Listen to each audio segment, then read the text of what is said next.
ये साफ दिख रहा है कि पिछली बार AIADMK का जो वोट शेयर था अलायंस का, वो लगभग 40% के करीब था। तो 2.5% वोट जो है वो कम हो रहा है AIADMK का। तो दिखता है कि नुकसान हुआ है उनका वोट। देखिए, उनका भी नुकसान हुआ है थोड़ा बहुत भाई।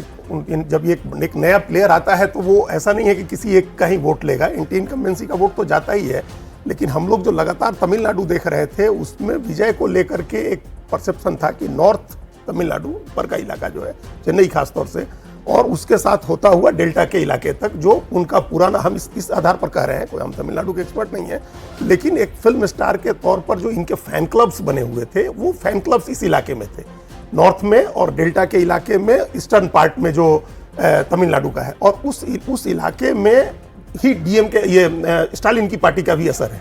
और फिर नीचे भी आइएगा मदुरई तक, जो पुराना असर रहा है उस इलाके का, मतलब उस पार्टी का, तो उस इलाके में पुराना असर है इनका। फैन क्लब सबसे ज्यादा है नॉर्थ में, डेल्टा इलाके में, और साउथ में मदुरई में नीचे आकर के। तो इसका पहले से अंदाजा लगाया जा रहा था कि वो जो वोट डैमेज करेंगे वो वोट स्टालिन का होगा, DMK का होगा। दूसरे जोसेफ विजय हैं, उनके साथ क्रिश्चियन वोट कुछ जा सकता है, ये भी अगर हो जाता है तो नुकसान DMK का होगा, ये भी माना जा रहा था। तो ये नुकसान DMK का हुआ है, ज्यादा वोट उनको DMK के गए हैं। फायदा सिर्फ इतना हुआ है कि जो एंटी इनकम्बेंसी वोट उनको डैमेज कर सकता था DMK को, और अन्ना DMK की तरफ जाता। देखिए, वोट परसेंटेज लगभग बराबर है दोनों का, क्योंकि एक जो इसका बड़ा वोट आधार है, जो हम इसको देख रहे हैं, अभी हम लोग इसको आगे डिफाइन करेंगे, अन्ना DMK के वोट में बहुत ज्यादा नुकसान होता नहीं दिख रहा है। ये 2.5% का वोट जो है, ये कुछ भी वोट नहीं है जितना नुकसान होना चाहिए था। जिस तरह का डिवीजन है वहां, जिस तरह से शशिकला अलग पार्टी बना करके लड़ रही हैं, वो तो अंत में आप समझिए कि अमित शाह ने किसी तरह से TTV दिनाकरण को लेके आए इस अलायंस में कि फेवर वोट का डिवीजन नहीं हुआ उतना, नहीं तो नुकसान तो बहुत ज्यादा। अगर DMK जीतती है तो टीवी क्रिकेट विजय की वजह से जीतेगी, विजय का फैक्टर होगा, लेकिन उससे बड़ा फैक्टर DMK का अपना जो सोशल स्प्रेड है वो बहुत ज्यादा है। उनका वोट बहुत ज्यादा नुकसान हुआ है DMK को, इतना नुकसान नहीं होना चाहिए था, उसका सोशल स्प्रेड बहुत ज्यादा है। नहीं, मुझे नहीं लगता, मुझे लगता है कि NDA को एज हो सकती है। उसका कारण है, देखिए, एक तो तमिलनाडु का 1967 के बाद से अगर आप हिस्ट्री देखें, 2 मौके आए हैं जब सरकार रिपीट हुई। दोनों करिश्माई नेता, MGR और उसके अलावा जयललिता। उसके अलावा करुणानिधि के रहते हुए भी कभी सरकार रिपीट नहीं। और एंटी इनकम्बेंसी MK स्टालिन के खिलाफ बहुत ज्यादा है। उनके 2 मंत्री जेल गए और नेताओं पर आरोप हैं। और एक बड़ी बात जो वहां महिला वोटर्स में और शेड्यूल कास्ट वोटर, चुनाव से पहले, मतलब पिछले चुनाव से पहले, उन्होंने वादा किया था कि सरकार अगर हमारी आ गई तो हम प्रोहिबिशन लागू करेंगे। अच्छा, क्योंकि शराब जहरीली शराब है, या कहें आप जो इस पूरे लिकर है, उससे मरने वालों में सबसे ज्यादा SC कम्युनिटी के लोग हैं। तो वो चुनाव जीतने के बाद उस बात को भूल गए। दूसरा, DMDK को जो उनके अलायंस में है उसको ज्यादा सीटें दी है। VCK एक पार्टी है जो दलितों की ही पार्टी है, उसको सीटें कम दी है।